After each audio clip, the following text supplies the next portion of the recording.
السلام عليك يا بنت رسول الله. السلام عليك يا بنت أمير المؤمنين. السلام عليك يا بنت رسول. سر بر آستانت که می نهم حسی ناب، همچون یافتن نشانی از بی نشان مدینه در وجودم می جوشد و با خودم می اندیشم که حتی قادرم نسیم تربت دخت پیمبر را در این آستان در آغوش گیرم.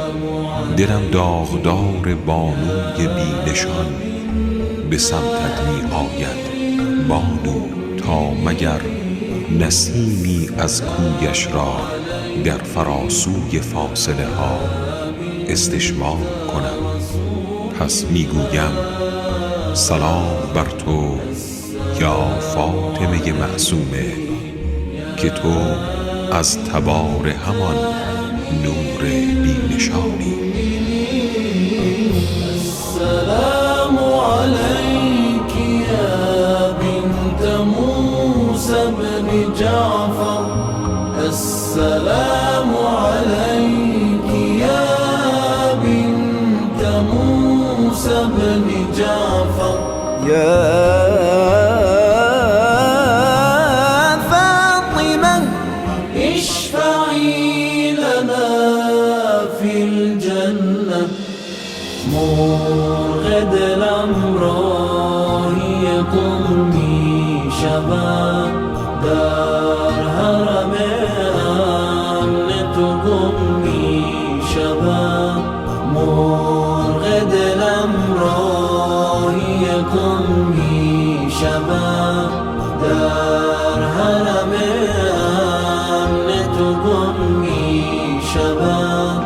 همه سادات سلام علیک، روح عبادات سلام علیک. کوثر نوری به کبیر قمی، آب حیات دل این مردمی.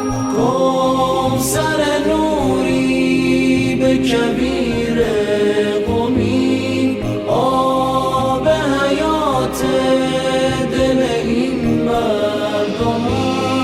همه سادات بگو کیستی، فاطمه یا زینب ثانیستی.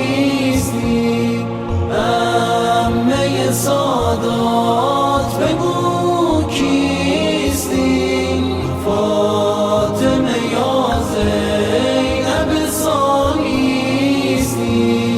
از سفر کرب و بلا آمدی یا که